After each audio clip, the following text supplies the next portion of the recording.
Well, ladies and gentlemen, this is it. I hope you got your fruit snacks and your Diet Dr. Pepper, because we are now at the end of the series that gives us an in-depth look at what lies beneath the surface of Bowling Green. And Michael, it's been quite educational. Yes, Reese. Like I said, this is the last part, and like I've been saying, I wanted to pursue this story because I believe as a reporter, it's, to the benefit of taxpayers and citizens to know exactly what's going on with their city, and some big changes are coming. So I wanted to make sure that we gave the chance for everyone to be aware of what's coming. So hopefully this story has educated and entertained you. And so for the last time, here's just a little bit of what I saw below BG. While I'm in this seat, I believe that while it's on my watch, I got to do what I feel like that's in the best interest of Bowling Green. Even if it did one day, take me out of this seat that I hold, but it's the people's seat at the end of the day. If we don't do anything, kind of like what you were talking about, it's going to cost us more later. We're having a long time deferred maintenance situation that we have going on right now.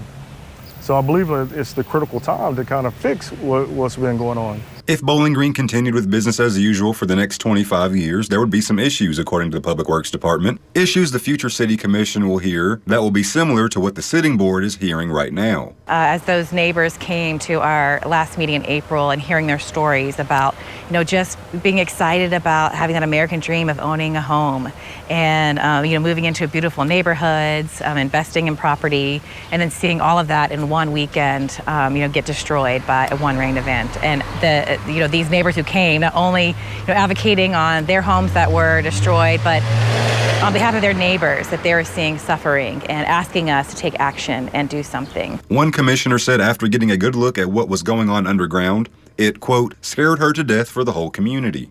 Being born and raised here, this community means the world to me. And as long as I'm on this earth, I'll do whatever I need to protect it. It is scary. And if we do, I do not know what our ultimate solution's going to be. But it's not like if we do pass the fee, the $4 a month, it goes on us as well. I don't want to pay extra $4 either. But if it's the best for our community as a whole, I will support it. The stormwater utility fee will be an extra $2 to $4 tacked onto a resident's water bill every month. Some might think of it as a tax, but officials reiterate that is not the case. It's not a tax, it's a utility. This is a utility. There's 15 communities across the state of Kentucky that have implemented that, because you really need to have the funding to be doing along the way what you need to do to mitigate these issues. And that's where the utility comes in with the FELOC. We need that funding to help us buy land, repair things, and also educate. I get it. People are going to hear tax. Andy, you said tax. It's a tax. We're adding a fee to your utility bill, your water bill specifically, no different than the fee you pay on your cell phone bill for 911. It's not a tax. We have to pay 911 operators, which my wife is one. You've got to have those services for the city. And this is one that we keep rating the general fund, which means I'm taking money away from parks. I'm taking money away from police and fire. I'm taking it away from community projects. And we don't want to do that. Leaders are aware of how challenging it might be to sell this idea to the citizenry. As a commissioner, it's easy to vote to hire more police officers, hire more firefighters, install new sidewalks, repave our roads, because our citizens see that, or build new parks. They can see that, they can enjoy that. You start talking about stormwater and stuff they'll never see because it's underground, that's hard. And it's hard to let our citizens understand that.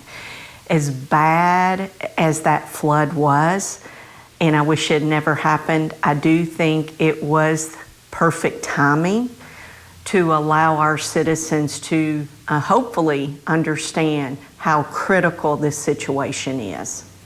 But after the prolonged rain and subsequent floods in April, this version of the city's government said they don't want to be on the wrong side of this.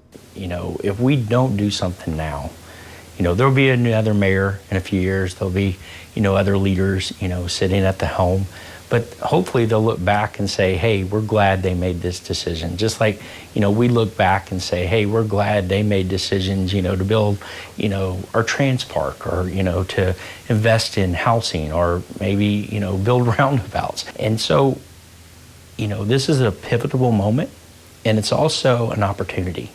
We had some floods, and there's not one disaster that's like the past disaster. There'll be other disasters, but what we will know is that there's not going to be more water to get through point A to point B, but there's going to be more water runoff to point A to get to point B.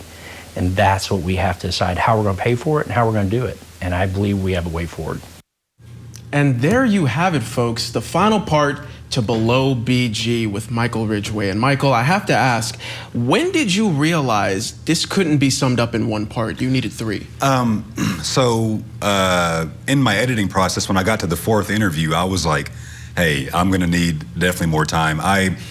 And really, it kind of dawned on me, maybe like I said, the first 30 minutes into that 2-hour Board of Commissioners meeting, that this is a big thing, and it's going to need a little bit more exposure. And like I said, I wanted to do this story just so people can understand. Whenever they come out with this new ordinance for the utility, people aren't wondering, well, why is this necessary? Why, when you combine what I saw with what we know happened back in April with all that terrible flooding, it just seems like this would be for the city in their best interest, and everybody's best interest, really. Right. Well, we loved it, Michael, and you did fantastic. And if you want to watch, in case you missed the last two parts or all three, be sure to go to WNKY.com to check back on all three parts to Below BG. Michael, thank you. Well done. Of course, thank you.